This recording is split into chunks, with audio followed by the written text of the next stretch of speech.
All right, Ingram Smith, Bud Elliott back again for another episode of the Nolecast, doing this one live on our YouTube channel as we are here on a Thursday evening. All right, Bud, it is the Syracuse preview. As always, we'll thank our friends at Tarpon Cellars for making everything that we do on the Nolecast possible. Also, thank Matt Lewis and his team at Congruity. CongruityHR.com is the website. Matt Lewis, fantastic resource for our business, and we are very confident that he would be the same for yours. So again, congruityhr.com is the website, and always welcome to reach out to me directly if you would prefer an introduction. Awesome, man. Let's go ahead and get into this. We have a jam-packed show tonight, a little recruiting talk, a little preview, maybe a little look ahead to some opponents, maybe a discussion of those opponents, maybe a debate as to where FSU is in the playoff rankings and whether that is where that's justified. I'll probably get to give my Cover 3 style rant here of how I think the playoff rankings are all just, fake anyway. Notification gang, that's right. If we often don't tweet out the lives, which social media experts would probably tell us is not the best idea. But if you hear this and you didn't hear us live, that's because you don't have notifications on. And we like to reward those people who have that subscription on YouTube. They hit the subscribe button, they turn notifications on. Gang, notification gang. All right. Let's the chase to 9, the drive for 9, strive for 9 to get to 9 and 3. What do you think? Drive for 9, strive for 9? Strive for 9. There it is. All right, boom. Strive for 9. Let's go ahead and do this thing. So what do you want to go first? You want to go recruiting? You want to go playoff rank? You want to just get into the nitty-gritty preview? You want to do prize picks? What do you want to lead off with? Oh, some fantastic options. Let's do the preview and then go into everything from there. But for those that are purely preview listeners, we'll reward you for continuity's sake, and we'll flavor everything else in after that. Perfect. All right. So Florida State travels to play Syracuse. This game is a night game, which is pretty cool. And I actually don't know what channel this will be on. So I'm sure if you guys have TV Guide, you can look it up. It's not the national ABC game. Is it? It's not ACC Network, right? It's probably ESPN or the Deuce. I thought it was ACC Network. Maybe I'm wrong. It is ACC Network. I'm not saying that. That's kind of wholeheartedly. I mean, I know that both schools are out of the conference race just by math, but what are they putting on instead? I was more excited about this one, I guess, than TV executives were, but yeah. All right, so we're gonna get let's go over our most favorite ACC network advertisers, which, by the way, I saw a new one last night watching the MAC. Did you see they have the Swan pillow? Have you seen this? No, I have not. Yeah, like Maction legitimately had a worse ad than anything I've ever seen on the ACC network. It's like a pillow that swallows you up and it kind of like wraps around you. By the way, Asa Crusoe apparently last week in chat called 45-3. So it is really hard to nail a correct score. We've done this for a long time, like to actually just try it yourself, like just keep track every week. It's pretty tough. So, yeah, man, I'm interested to see what we're going to have. Maybe the tactical shaver or tactical glasses. You got to be very tactical when you watch and do ACC network stuff. So, yeah. All right, let's get into this. Syracuse is a team that I think in the power ratings right now is a little bit high. Like FPI and SP Plus are going to have them somewhere in the top 50, I think, maybe top 6, like top 55-ish. They have played well at times this year, but for me, I think that there are some issues here with the Syracuse team, and there's a reason that Florida State is a touchdown favorite on the road in a conference ballgame. And that's not something you see all that often, although it worked out really well for you last week, right? Syracuse does a couple things well, and I think we should start probably just with their offense. So Garrett Schrader's a guy that I was down on coming into the year. I did not think he was much of a quarterback for those dudes, and ultimately, it turns out I was wrong. I think that they managed to make him into a bit of a quarterback because of their coaching.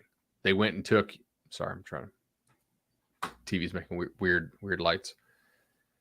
Syracuse took Virginia's coaching staff on offense, right? And you've seen the impact of that in two places. You've seen it in Syracuse, and you've also seen it in Virginia. Virginia this year is a disaster on offense, and Syracuse has quickly managed to run a pretty fun, interesting scheme. They'll use motion. They'll line up guys all over the place, right? They will throw it around. They do have a good back, by the way, in Sean Tucker, who we should mention. Entering the year, he was probably the ACC's best back. And when he's healthy, I think you can probably argue that he still is the ACC's best back. Abaconda for Pitt and Shipley for Clemson, just in terms of like production and volume being the other two, I would think. Although the kid for UNC I saw last week play Virginia is pretty nice. Tucker's pretty damn hard to stop. And their offensive line this year is one that I was down on entering the year because of their lack of depth. However, I will say they have stayed almost completely healthy this season. I mean, literally, that was something that had to happen for Syracuse. They could not afford injuries up front on the offensive line. And so they didn't get them. That's fantastic for those dudes. They can block it up a little bit. But recently, Schrader has been hurt, and he did not play against Pitt. He got hurt in the Notre Dame game. I don't know if he actually had an existing injury, man, coming in. The announcers in that game speculated that it was a concussion by the way he was stumbling around. However, I actually think I've narrowed it down watching the coaching tape to the play where he gets rolled on. I think it's an ankle, and I think the reason he was stumbling is because it's some kind of ankle or foot thing. He did warm up last week a little bit, I believe. And so I think he's probably going to play if I had to guess. I don't think like if he's out for that long, I doubt you have him warm up against Pitt. You're not gaining a big tactical advantage by confusing Pitt for 30 minutes in warm-ups, right? Just to have him not do anything. So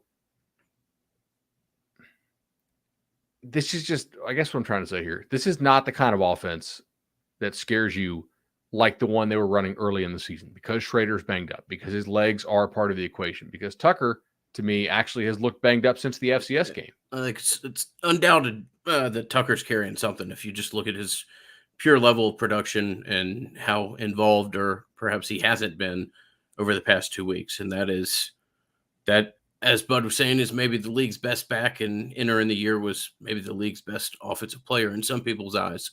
You don't just go away from that kid for unknown reasons. So, in my opinion, the question here is, how healthy are the first two people that we've talked about? And if they are relatively healthy, then I think you can have reason to expect to see a little bit of that higher end Syracuse. 100%. One guy who is not going to be back is Syracuse's best receiver. Now, Aradne Gatson Jr. Now, you guys may recall, if you're a Dolphins fan, and I know we probably have some Dolphins fans in the chat tonight, Aradne Gatson was a pretty good receiver, I think, in the NFL for some Dolphins teams that, if I recall, were just not very good. I think those were like the Ricky Williams teams, maybe, where they kind of have some promise, and because I grew up in Fort Myers, they'd be on your TV, and eventually they'd lose like just some brain dead game, and the Patriots would win the division and go on to win, a couple games in the playoff, oftentimes a lot of games in the playoff. But Gatson is a really pretty nice player. I don't think he's hurt, but last week Pitt held him to 0 catches. And part of that, I think, was because it was Carlos Del Rio Wilson, who is the backup quarterback for Syracuse. He's been pretty bad, right? I took Pitt last week over Syracuse. I did just absolutely would do it again. Ingram, he is a 44% passer on the year with a 1-to-1 touchdown interception ratio and an adjusted net yards per attempt of 5. That's really not going to get it done. You know that I have some reservations about this defense, but if you have Garrett Schrader, especially if he's not able to run a whole lot, because he is a good runner. I mean, he has 400 yards rushing on the season when you take out the sacks. That's pretty good. I mean, it's like 45 yards a game from what do they play now? 9 games. So, and he's missed a couple. So almost 50 yards a game rushing for Schrader. If you get Syracuse without its original top receiver, you get Tucker. I mean, he doesn't look the same to me. Part of that's probably because you can focus in on the run a little bit more with this team. I think this is an offense that there's no doubt because the scheme they run, right? Like they do find ways to get guys open. They do scheme you pretty nicely. I don't think Florida State is going to go and shut these dudes out. But I would be a little bit surprised if they put up 30 plus, right? I mean, I think it's reasonable to think that you should hold this team low 20s, high teens.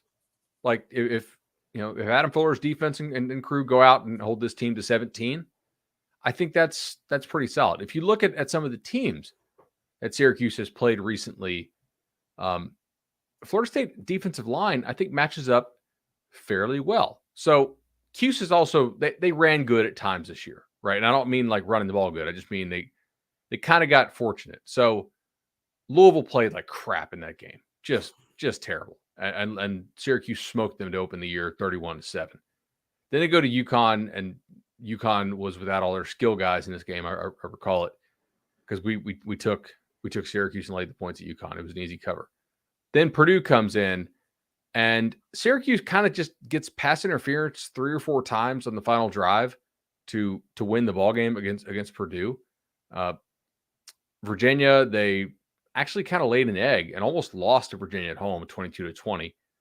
I will note, just if you're following along at home, UVA has pretty good cover corners. That's one thing this year I've noticed. Like they actually covered the Tar Heels pretty well. Wagner, whatever. NC State still has a good defense. That was the game before they realized they had MJ Morris on their roster, apparently, and just were not able to do a good job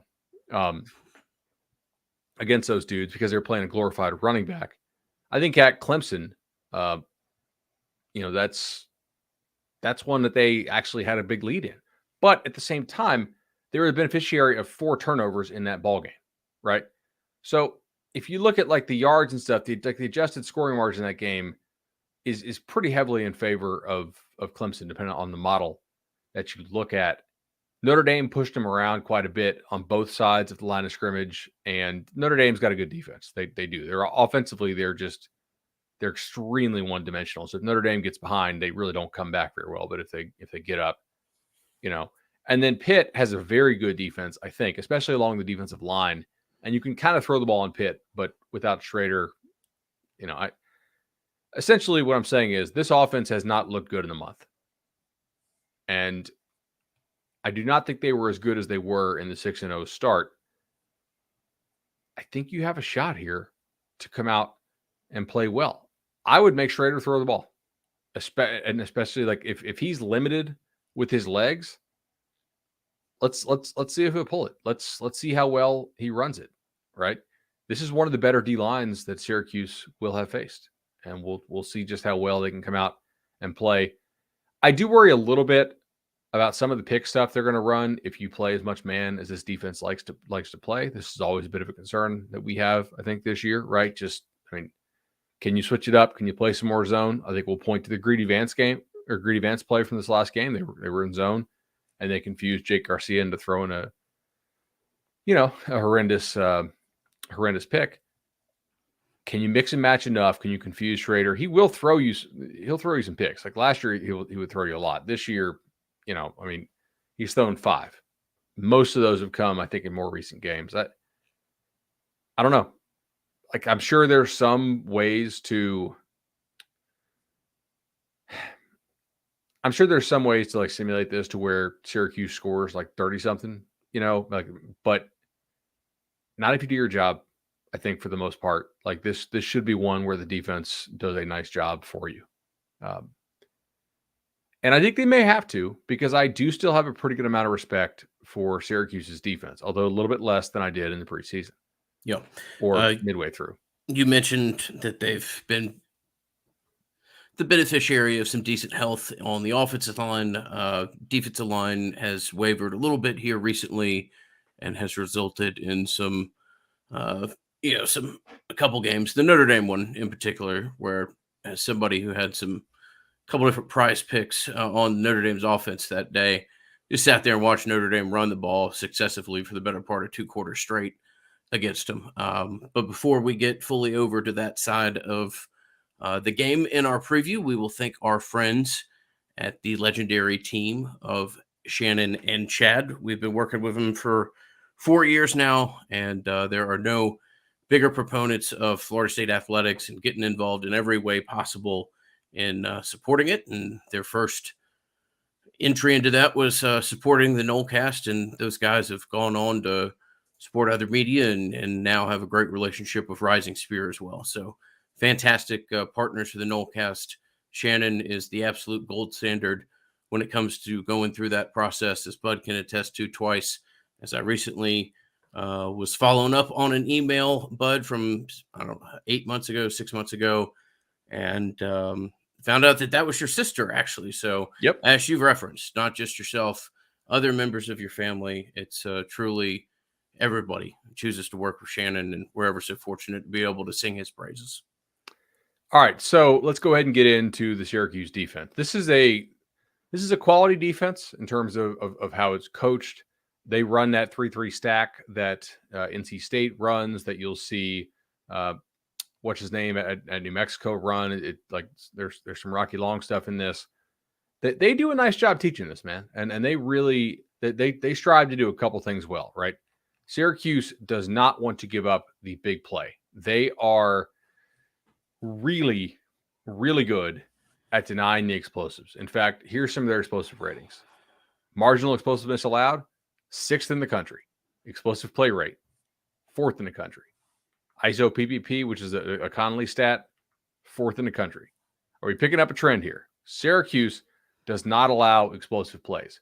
They are betting that you are going to be lacking in patience, that you'll make a mistake, that you will get a holding penalty or a tackle for loss, and they'll get you off schedule, and then they'll win. Now, look, in the red zone, they also do a tremendous job. Like, they've played pretty good red zone defense too, which is what you have to pair this with. You cannot just play bend but don't break, deny explosives, and then collapse in the red zone. We've actually seen that somewhat in Tallahassee at times this year, although credit to them for the last 2 games, to the extent you could take that away from there, of being better in the last 2 games. However, they have had some significant guys go down here on this defense, and I do think it's a bit of a different defense, man. Garrett Williams is one of the absolute best corners in the ACC, and it's a different defense when they don't have him in there. He's not coming back. He tore his ACL. He's out for the year. He was really nasty last year. I think he was pretty damn good this year. Now, they still have other good DBs on this team. Like, this is not a team that FSU will probably just moss the whole time. But I do think that's a significant deal right there. The number one question I have in this game for you is, how focused will FSU be, right? Because I do have confidence in Mike Norvell and Alex Atkins to come up with a game plan that will minimize some of the stuff Cuse wants to do up front. And what Cuse wants to do is cause confusion. They want to run that 3-3 stuff. They have a lot of really undersized guys on the defensive line, although not as many as they used to have, right? Now they're kind of a little thinner because they've lost some dudes on the D-line. But will FSU's guys, especially up front, and your tight ends and your receivers and your backs and your protections, will they be locked in? Because the way Syracuse denies explosive plays, you do have to be willing to sit there and just pound them and body blow these guys. And, hey, like, not overextend, because then they're going to counterpunch you, and not allow those tackles for loss. I think this is a really important, like, Maurice Smith has to come out and play well. He has to have good communication with Dylan Gibbons. He has to have good communication with Meach. This is a game that, honestly, it makes me worry a little bit about Jazz, if he's in there. Because I go back to what NC State did. I know Syracuse is watching that tape, right? And they're like, how many times were the protections in that game just blown? We covered it on this show. I was sending you clips, and if Syracuse is going to get pressure, make them bring numbers to get pressure, right? Don't give up pressures because you're confused. Like, can FSU, after a big rivalry win, tell themselves, you know what? That was a great rivalry win. Miami also is a team that looks like a lot of their guys have quit. And don't read your own press clippings. Realize you're a good team. You're not a great team yet, right?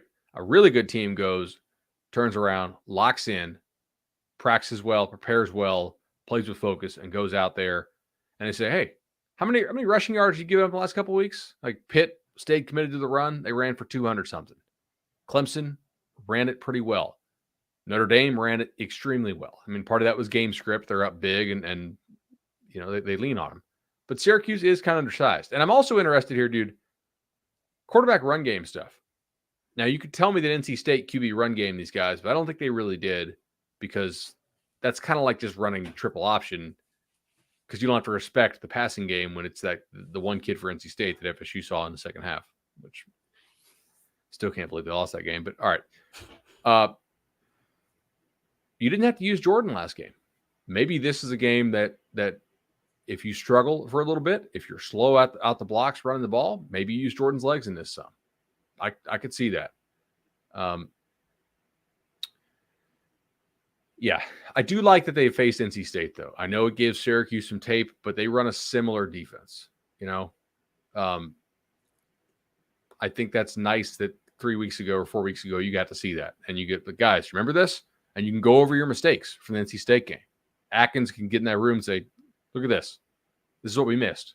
When they do this, you got to alert this kind of stuff, right?" I don't think they'll run quite as much of their outside zone here. I think their counter stuff can work. They just may have to block it a little bit differently, but I do think you can run the ball on these guys. Well, they went vanilla last weekend, so they didn't have to tip their hat necessarily as to what they're doing here. Yes, they did. No, man, I think you let Jordan, you let him run loose. If you go in there and win this game, then season's a success. Obviously, you want to win against Florida, but we're talking about 8 wins. We're talking about a thing that everybody would have jumped at the beginning of the year, and all of the silly phrases that was so redundant, like proof of concept and everything else. Everybody knows what 8 wins means. We don't need to break it down. If you go up there and win this weekend, then you've done some things in 2022, and you let Jordan go about and hope he's ready for UF. So 100%. Let me see. Questions from the chat here. How does Wilson match up against their DBs? I think they were going to put Gary Williams on him if healthy. So assuming we're talking about Johnny Wilson here, I mean, I think that he's a nice matchup for them this weekend. You got a lot of guys who are emerging, and you have a team here that is playing with confidence, right? Which is encouraging. You need to make sure that they play with confidence, but also with focus after some plays don't go your way. It's a road game. We could talk about how tough an environment it is. Maybe it is. It's senior night. Like, these guys will be playing hard. It's still the logo on the helmet. But I do think you're a healthier team than Syracuse is. You took your health lumps. We called that month October, and now they seem to be getting a little bit healthier, and this is solid. Yeah, I think Trayshawn Ward is definitely close to playing. Benson had a really nice game last week. Toafili continues to be a nice guy in the pass catching game. Couple other names to know here. So, like, Michael Jones for Syracuse is a tackling machine. Assuming he's in. I know he got dinged a little bit. Yeah, I wouldn't be surprised to throw the ball to Toafili still. They've been doing that pretty nicely. But the main thing here is just going to be avoiding the confusion, avoiding the penetration, and if you can get them out of their stacks, tremendous, right? Like, that's kind of the goal. What do you think the race is to 27? Like, if I give you 30. 27, you're taking it. Okay, 30 certainly. Yeah. I mean, maybe. I don't think you see Ward for what it's worth. I think you continue to work him in a little bit, and you maybe try to wait one more week before you start bouncing Ward off carpet. So not a bad idea. Yeah, my personal opinion. Let's see. Get some questions about Jared versus draft stock. Well, historically, he has preferred this venue, so I think that's the reference that Josh was making there. This was his coming out party last year. Oh, yeah. Syracuse. Yeah, for sure. Run, play action all day. I do think this is a decent opportunity for some max protect, play action type stuff. Where you're keeping guys in, you're making sure you get it protected, and then you can run down the field. And if you give me 27, I feel pretty good. I like your number even better. If you give me, if you get 30, you better be coming home with and you lose, we're gonna have a pissed off instant reaction podcast. I can tell you that. There could be a lot of questions asked. What have they scored here? They scored 21 at Clemson with the pick six, right? Like a 100-yard pick six. So they scored 14 offensive points there. Yeah, true. Scored 24 against Notre Dame, and that was like a good bit of garbage time. 9 against Pitt, 9 against NC State, 22 against Virginia. Yeah. Let me see how healthy 34 is. I have concerns. That's where a big number comes from. If quarterback or the running back's not they're better in, then no, I don't. That number is probably 24, if that even. So I think that's fair. There's as non-committal a response as I can give you, but let me see. Anything else we need to know about Syracuse just from their numbers? Oh, here's one thing. Don't get annoyed on Saturday if their kicker is just hitting ridiculous field goals. Oh, another one of those? No. Another one of those guys. It has been a couple weeks since we've seen. He won the Groza last year. Oh, okay. Yeah. And he's a Groza finalist again. Like he's legitimately great. Very good. Yeah. He's 10 of 10 on sub 40 and 5 of 7 for 50 plus. So like Syracuse will kick the ball and they will do a pretty good job. However, their punting this year is terrible. So it's kind of a trade-off. They're 125th in net punting.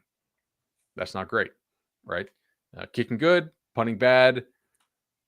Everything else, special teams wise, kind of just middling, just average-ish. But yeah, don't be surprised if the kid hits some field goals. It's nice to kick in a dome. Obviously, everybody hits the ball pretty good in a simulator. But what else do we have here? That might be kind of it, man. Like a couple things. If you guys, some of y'all like chat can tell us, but you guys want to hear some stats because we have some stats for you. These are pretty striking. Just I know we don't love reading the stats off on every single tab, but I think you guys might enjoy some of these. Rushing success rate, 115th in the country. Defense wise, passing success rate, 46th defense. So pretty huge split there. All right. Rushing explosiveness, 13th. Passing explosiveness allowed, 21st. Stuff rate on defense. This is actually pretty interesting because remember I told you like the best thing Syracuse does, they don't get the big play. This is one thing Florida State has to have a trend that continues. They cannot allow this to be the outlier game. Syracuse is 123rd in defensive stuff rate. But offenses are pretty heavily penalized against them. So when I said like they'll either get a tackle for loss or you'll get a penalty, it seems like they're good at drawing offensive penalties against you, but not very good at stuffing your run or getting tackles for loss in the backfield. Just something to think about. My guess is that's guys out of position and confused and having to grab. Completion rate, they will allow you to complete a lot of balls, 63% underneath. Obviously, we already went over the whole explosive stuff. What else here? Offensive line. Schrader seems to hold the ball a lot. I will say this, right? I mean, they're only 47th in pressure rate allowed, but they are 122nd in sack rate allowed. So what that tells me is that Schrader has not done a very good job of escaping pressure, and he holds on to the ball for quite a long time. So you should be able to get some actual sacks in this game. They also do not seem to be blitzed all that much, which I probably wouldn't either. Just see if this offensive line can hold up. I mean, you have Verse, you have Pat Payton playing well. You got McClendon. I think you have some quality linebackers. You should go get this game. This is definitely one I like. Should we use this opportunity to go to Prize Picks here? Take a look at what the let's do our Prize Picks. Thank our friends as always. Professional podcaster Ingram Smith. Love it. Absolutely, best college sports podcast in the world. As though that is a global award. Nonetheless, always good to get. All right, man. So real quickly, we've got Jordan Travis at 235 passing yards, 235 and a half, 19.5 completions, 18 and a half fantasy. Johnny Wilson, 58 and a half receiving yards, 10 and a half fantasy. Mr. Pittman, 35 and a half receiving yards.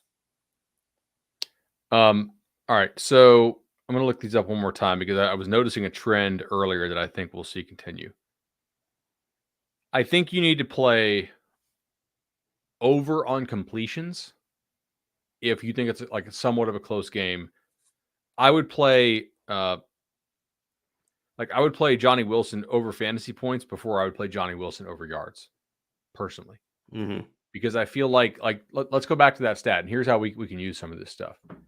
I know that Johnny Wilson is not a high target volume guy typically, but one touchdown to Johnny Wilson almost certainly gets you there because the touchdown's 6, the catch is 7, and then whatever the yardage is, right? Like if he gets 30 yards, 2 catches and 20 yards and a touchdown, he's basically there. Syracuse, again, passing completion rate against 63%. They give up a lot of passes. They do not give up a boatload of explosive plays. So that's how I would look to play that. Jordan Travis, 235. What if Florida State comes out and runs for 260? Jordan's not hitting 235 through the air if they do that. Most likely. I mean, he could, but like a lot of this is going to be game script dependent, which is a very like DFS fantasy term. But how does the game script out? If you get down, then I think Jordan 19.5 pass completions is golden. If you get up big, probably not. I could see Johnny Wilson fantasy score. Jordan Travis is probably like, if you think that Ward doesn't go, then Jordan Travis fantasy score is potentially there, especially if you think that he runs some or gets like one rushing touchdown from Jordan is basically going to get it for you. It's assuming just a normal amount of production. Stuff. Yeah. Also, like the 1 yards play I might hit because of how much stuff underneath Syracuse seems to allow. It's Pittman. Is Pittman. Yeah. Pittman's my favorite card here. There's not a whole lot I love as far from a Florida State perspective, but Pittman, if anything makes the real ticket, it will probably be this Pittman number. Although Absolutely. One thing to watch with Pittman, I mean, we're only talking about 35.5 yards. We'll be interested to see as to how much Douglas's return eats away at Pittman's production. That's something. More of those 2 tight end sets. Something to keep an eye out on. But for now, I think that's probably the best number that you could choose. The chat wants us to talk about the size of Syracuse's defense, which we can do. They are definitely undersized. It's not necessarily a terrible thing. Like, they've played good defense this year. They've given up some run stuff in recent games. Obviously, I think you'd rather give up the run in the pass in college. All right, so DN, Steve Linton, 219. Jatius Greer, 233. Those are kind of their 2 DNs. Kevon Darton, this is a really quick nose guard they have. He's 266. The backup's 267. And then their DNs, Caleb Ochekwu is 268. So Ingram, the one kid looks bigger than this to me, so I wonder if it's not a bit of a misprint. It's hard for me to think that Syracuse does not have a defensive line and they're 2 deep who's over 268. But they definitely are not real big. Now, their linebackers are a little bigger. The Wax kid is like 240. But they are undersized. That's for sure. Florida State 2008 type stuff. 2007. Oh, remember the Bud Thacker? We were doing this podcast back then, I think. Like the Bud Thacker speed defense. And that was... I don't think we go all the way back to the Thacker days. If we did, we certainly wouldn't have made it as long as we have. NSFW, I would have. Sure. I would have. Do you remember that? I wonder if, do you recall, does College Press Box go back that far? Well, I mean, I'm looking for like old depth chart. Oh, it does, dude. Well, my lasting memory of Bud Thacker, besides the Georgia Tech defensive plan, which not Bud Thacker's fault, but still, like, have Bud Thacker jump at Georgia Tech's guards' ankles is one of the most hilarious defensive strategies I've ever heard of when trying to play against a triple option. But the real one, when I was like, oh man, we're in a bad place, is do you remember that little pep rally they'd have before the season or whatever? And they'd have with the bench press stuff? And he was doing the fake weight bench press. Oh my gosh. It looked like fake weight the way he was throwing it up. It had to be fake, right? It looked big fugazi when it came to that. So a chuckle from a horrible time long ago. So I found the depth chart from 2008. This is the Virginia Tech game. Do you recall this in Tallahassee, the Bot Tech game? 30-20, Noles win? Mm-hmm. Okay. I don't know if I remember the game or not, but we have the game book. If you guys want to go down memory lane here in the chat, we did not have the game book. I do have the depth chart. Okay, apparently not everything on the internet is archived. Maybe that's a good thing. Is Kendall All right. Stewart your other interior defensive lineman? Kendrick Stewart. Yes, that is a hell of memory, man. So Kendrick Stewart, 265. 265. Big thing about him is that he could do a backflip, and that was you would see that in every message board thread ever.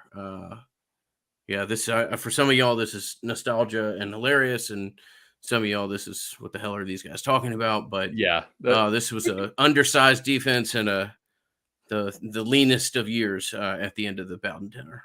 One of the problems was this was not quite the full-on spread era in the ACC, and so it really wasn't the best idea to be this small defensively. But we got a lot of haters that year because we said that this defense.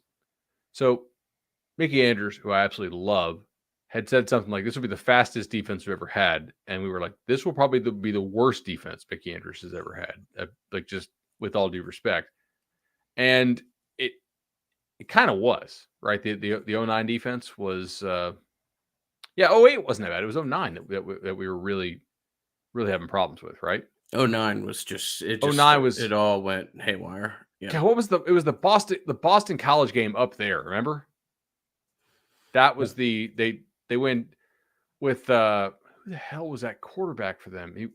Guy could not move, and then he hit like a 60-yard run. Was it Justin Tuggle? No, it doesn't sound right. No, that was the son of Dave Shinsky. That sounds more likely. Justin Tuggle was the son of Jesse Tuggle, the Falcons. That's right. Linebacker. That kid could run. That kid was an athlete. All right, so you had Kendrick Stewart, 271 by this point. Nice. So he gained 3 pounds. Everett Dawkins, 258. Shout out, Doc, if you're watching the show. The best. Absolutely. Like 258-pound Everett Dawkins is playing D-tackle for Florida State and trying to win ball games in the ACC. Kevin McNeil, remember him? 257. Here's a real blast from the past. This guy was not as effective as billed in the preseason. Craig Yarborough. Oh, 236. No. Marcus White, who's a guy they got from, was it Independence JUCO he went from Kansas. I remember they wore purple, and I remember watching his huddle back in the day. It was YouTube. We didn't have huddle. I was like, this actually isn't that bad. Like, he might be able to play, and he was a decent player for them. Marcus White. He was a big hype guy. Yeah, he was fun defensive end. Absolutely. And then Brandon Jenkins was a freshman on that team. He was only 240. Jacob McDaniel was playing on that team. He was 267. And linebackers, Dakota Watson, Kendall Smith, Nigel Bradham. Okay, so those worked out pretty good.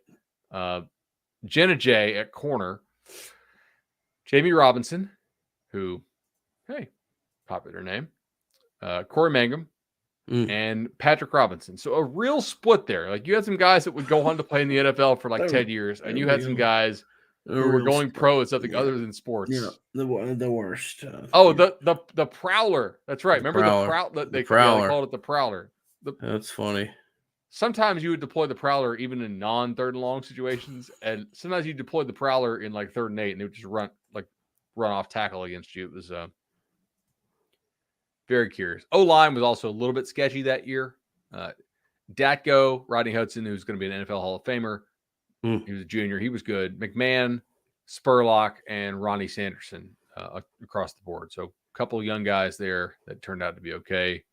It was a fun offense, though. Richard Goodman, guy played for Aquinas, ended up being really good for you, like finally healthy for like 1 year.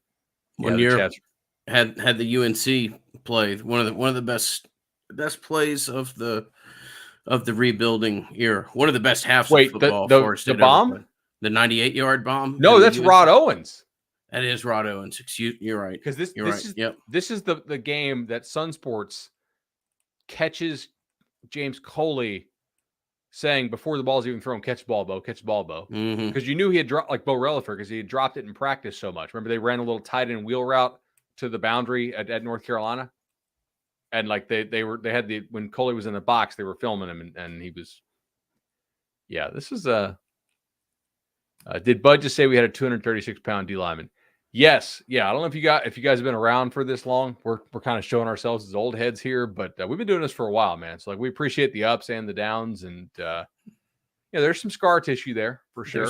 There's some real scar tissue there. But yeah, Ty Jones, who good nickname, not really like a 2022 nickname, more of like a 2007 nickname. But if you know, people are really enjoying this look back. This is kind of cool. But yeah, like this team would rebuild, and it got better. 2009 team was ranked in the preseason. That is true. By the way, fun fact: 3 of the last 5 teams to be ranked in the top 5 preseason to finish unranked were coached by that man. Yeah. 3 of the last 5. Like some of the biggest collapses in history of the sport. They difficult. A&M did lose a commit from 5-star linebacker. Yeah, the Texas Anthony kid. Hill. Yeah, we talked about it last episode, and they lost another kid. Or looks like they probably will. So we'll have to see how that goes. Yeah, Weatherford was in the Emerald Bowl, right, out in San Fran against UCLA. That was Booker's. That and the Notre Dame game that Booker had that was so great. That was his two shining moments. Yeah, no doubt about it. Who is? Oh, if you know, Sean Farrell. Yeah, what's going on, Farrell? What's up, Dud? It's part of the Southwest Florida Bourbon Society. If you guys are into bourbon, definitely check out Sean's Bourbon Club. It's pretty dope, and they also do a lot of charitable causes, which is even better. Kaz Prowski is kind of the last name off of that team to remember some guys. We should do that. Just pull up like a random depth chart one day, or just like a random game maybe in the offseason, and remember what our thoughts were on it at the time. I cannot believe that team made a bowl game, by the way. I mean, that was just the Greg Reed punt return, right? Yeah, I was there. I was in the stadium.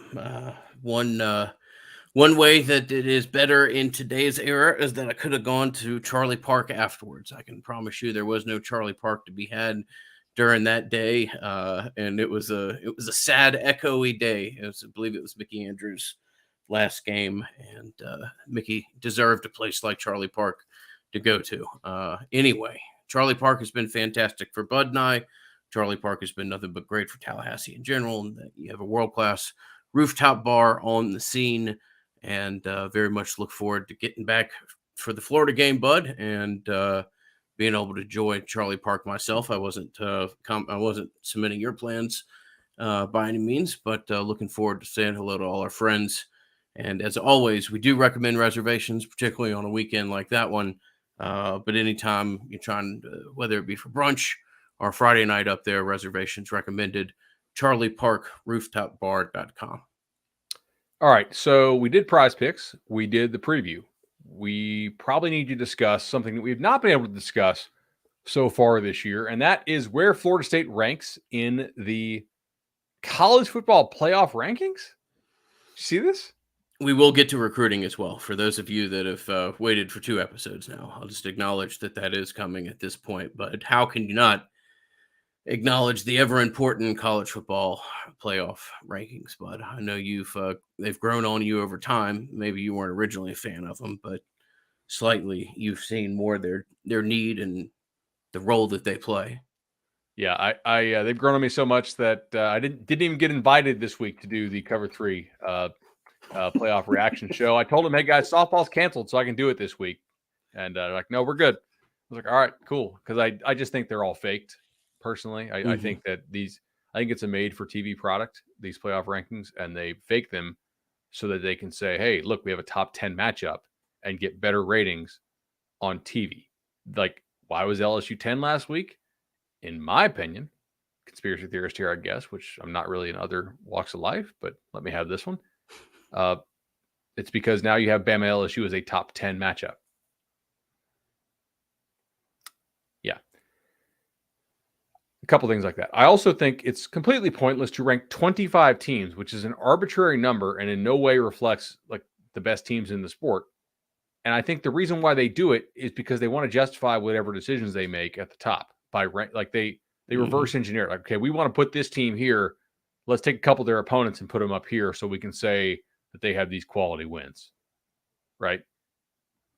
That's how I think it. Now, Florida State is 23rd in these ESPN college ball playoff rankings. That is the number 4th highest 3-loss team behind Notre Dame, Kansas State, and Texas. I'm here to tell you Florida State would beat Notre Dame, I think. Even though Notre Dame beat Clemson, Notre Dame also lost at home to a terrible Stanford team, right? I mean, Stanford just lost by 50 at home to Washington State. They also lost to a terrible Marshall team, which has a pretty good chance of missing a bowl at home again. Florida State's losses are all like very defendable, right? They're defensible. I mean, you lose by a single score to NC State. Wake Forest score looks respectable there. Clemson, somewhat respectable score. But in any case, all those 3 teams are at least quality football teams. You're not out there losing to Stanford and you're not losing to Marshall, for God's sakes. If FSU somehow loses to Louisiana next week, I will change my opinion on this, by the way. But we'll probably just not do the segment because we'll have bigger fish to fry. I mean, dude, Kansas State, okay, I get it. Like, would I have Kansas State favor over the Noles right now in neutral field? No, I would have FSU favored slightly, but it's like within a field goal either way. It's kind of just a matter of opinion. Would Texas be favored over FSU? Yeah. I mean, in most of these power ratings, they're like in the top 7. So they're more than a touchdown favorite this weekend against TCU. But still, like, look at Illinois' resume against Florida State. Look at who UCF's actually beaten, right? I don't know. I just think they could be higher based on their resume. We'll have to see. If Wake beats UNC this weekend, as they're favored to do, if NC State doesn't screw around and lose to Boston College, which they really shouldn't, if Clemson takes care of Louisville, like, that's a pretty nice slate of wins you got, or at least quality games you've played, right? Like, your losses look a little bit better, and the committee doesn't do a very good job of it, mainly because they don't really care, in my opinion, to rank these bottom teams. They just want to they just want to create the rankings to justify whatever the hell they want to do at the top. Yeah. I think from a Florida State playoff ranking perspective, if you want to care about such a ranking, then you just need to be an LSU fan and have to ride in the path that forces the SEC media to those that are so in love and reflective of the game through the SEC prism. Let me put it that way. To acknowledge that you're a pretty good team because of what happened earlier in the year. And that's, if you're going to get wrapped up in this and you want to see Florida State rise as high as possible, then the most simplistic part of it is that you just hope that LSU continues to play well and continues to win. So, no doubt about it. Recruiting, man. Yeah. Do it, man. What's Excited. out there? Fun time. Always get, whether it be regardless of when actual signing day is, this period of time is always fun because people always have kind of their places sorted out, and then there always seems to be one kind of final wave of decision making and reevaluation and everything else that goes on. And it will be interesting to see how Florida State plays this period and how much of their assets that they have, both from a scholarship perspective and whatever they do outside of the traditional recruiting that they want to put towards high school, and how much of that they want dedicated towards roster retention, how much of that they want towards trying to be as competitive as possible with select pieces that find their way into the portal. It'll be a very interesting final kind of month here that we could sit here and watch play out. 100%. So a couple things here. Greg A in the chat, and a beautiful photo of Greg's family here if you're watching the YouTube. Greg, really appreciate you watching us. He writes, I know you guys usually ignore the bowl game, but does getting to tell recruits all offseason, quote, we won 10 games last year, make this year's bowl game bigger than usual? And this is straight out of the Book of Ingram, dude. Yep, this is where I do think if there is a small window in which bowl games matter, we are in that window, and very much the time now where it won't matter is if Florida State, wins these next this game and then wins their next 2 games. look, if they go and lose a bowl game, I don't think you're going to lose a whole ton of momentum or anything else like that. I mean, at that point, you've kind of It's just baked gravy. in your result, but it's really more when you're kind of, I don't want to say desperately reaching for something, but when you need that extra last little precinct to come back positive for you from a political reference perspective. So a lot of conversation in the chat about Baxter, Bud. I Yeah, think let's that's the start with the direction where running we need back. to go. Right. So Cedric Baxter, local Orlando kid here. I mean, 4 or 5-star type of back, like a kid FSU's been heavily involved with recently. He is a Texas commit.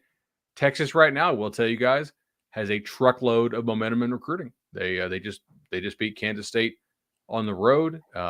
They are literally the betting favorite to win the Big 12 right now, despite the fact they have 3 losses and TCU has 0. That's probably because Vegas expects them to beat TCU. They're going to the SEC. They have a coach who was an NFL coach and also a national championship offensive coordinator.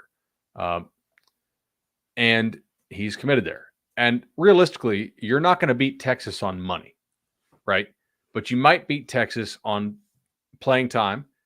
You might beat Texas on locality, regionality, maybe just out recruit, emotions. If you can get it close, like maybe that gives the staff a chance.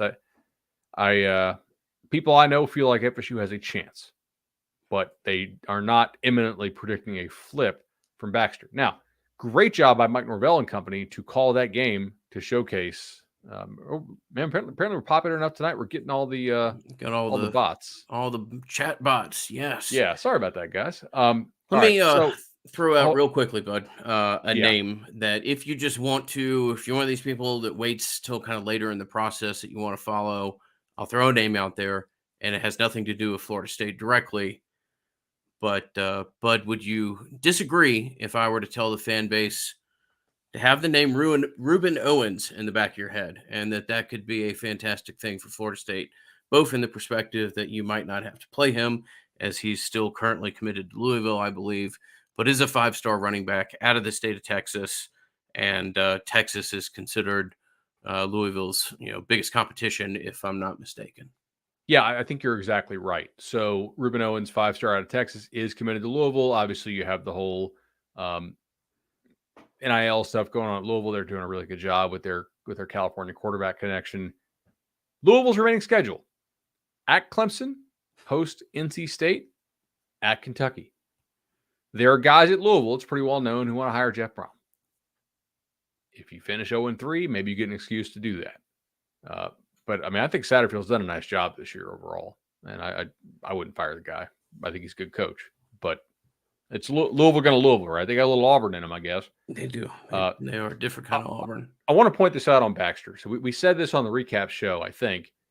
Like, what a great job calling the game to showcase your running backs. I mean, you gave Benson a bunch of carries. You threw the ball to Benson. You threw the ball to Toafili. Like, your backs were involved. However, this was brought up to me today by somebody I was texting with, and they said, "Hey, I heard your point on Nolecast. Did you happen to catch the stat line for Bijan Robinson? Bijan Robinson is the best running back in the country. He's built also a little bit like Baxter, and Texas also gives him an opportunity to touch the ball. Ingram, have you seen this stat line?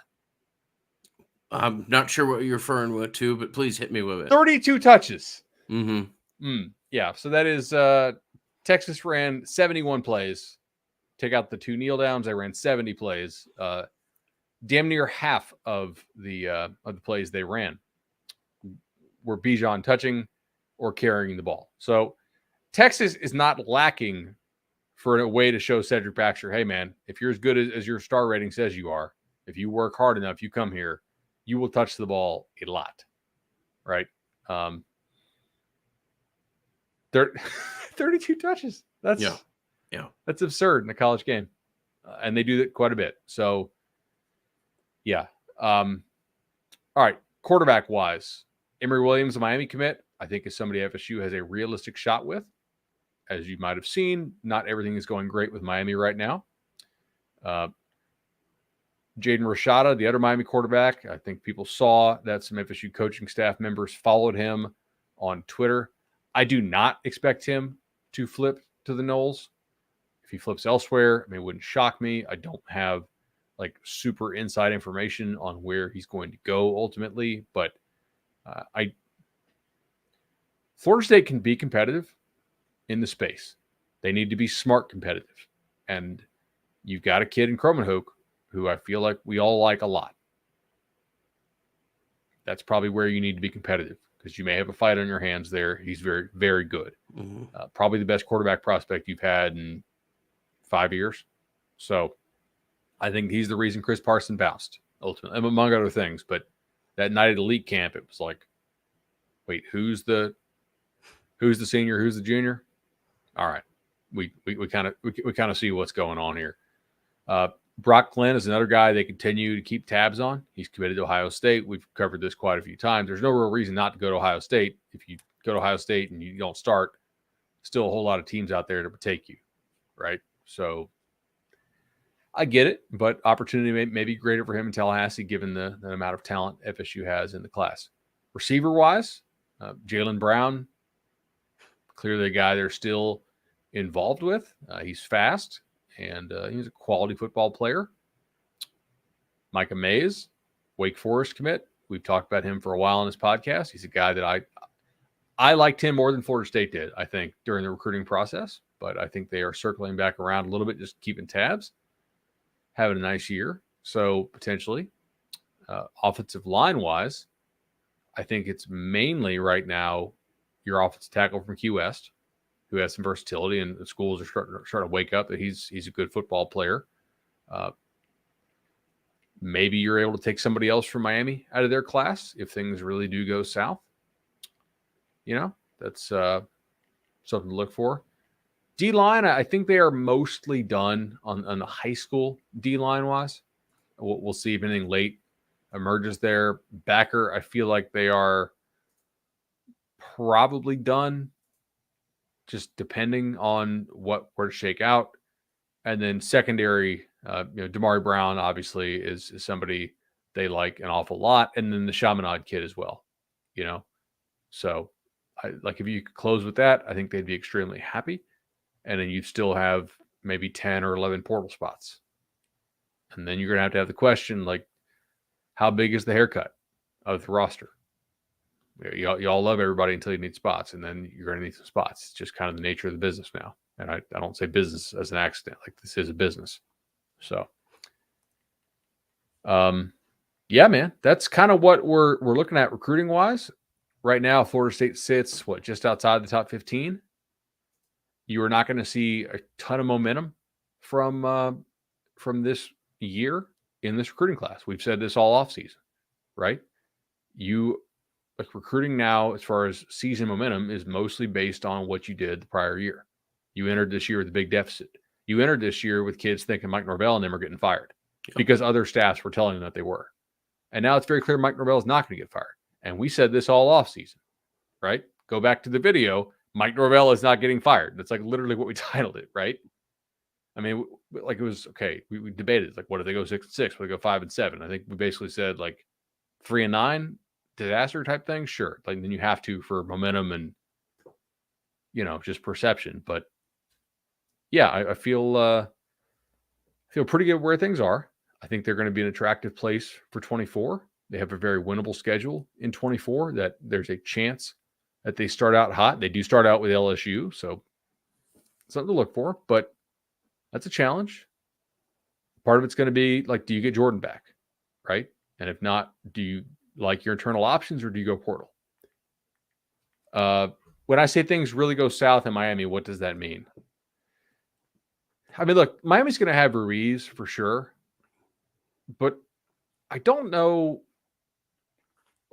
I don't know what other Miami donors are going to look like on the NIL thing.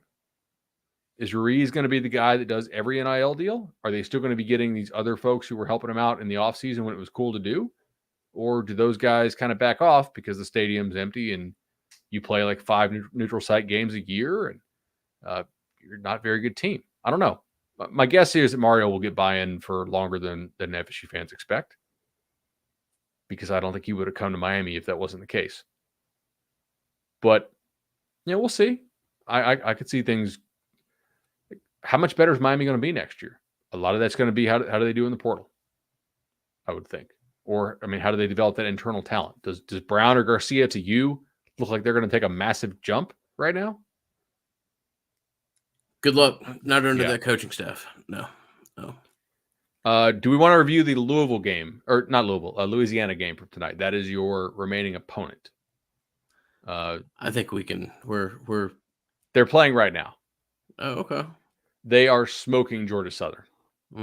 30-7, and they are about to score again. So, again, a team that, well, I guess I can just look and tell you what the line will be according to my projections here.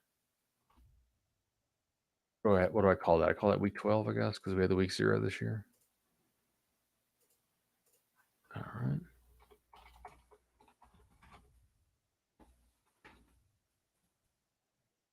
All right. Yeah. I have Florida State as an 18-point favorite in that game and win probability of 92. Probably will not adjust that much week to week. There we go. Can do that.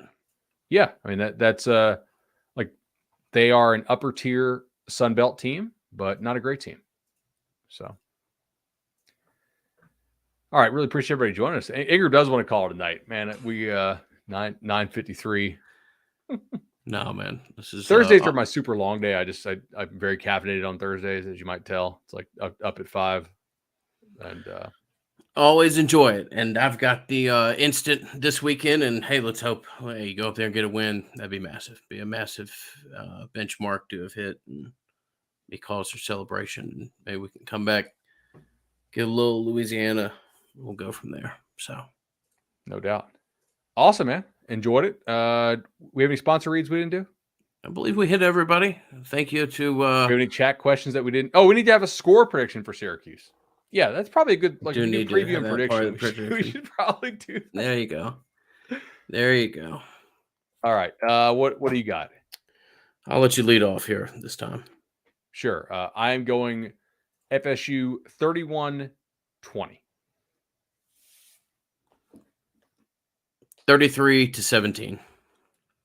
Okay. Yeah, I think we're kind of in that range.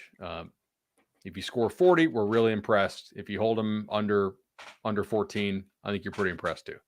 So, all right, drop you guys' prediction in the chat. Maybe if somebody gets it exactly right, we will, we'll probably won't give you anything. We'll just shout out to what's his name who won the helmet, by the way. You saw that? Yeah, that was awesome. That was Tremendous. Awesome. Didn't even know they had that. So was that Perry? I think fantastic. It was? Yeah, I think it was Perry. Awesome. Great that they were able to secure Trey Benson early on in the process on multiple projects. All right, so let's call it a night. All right, y'all. We'll see you guys in the instant. Appreciate it. Thank you as always. Peace, y'all.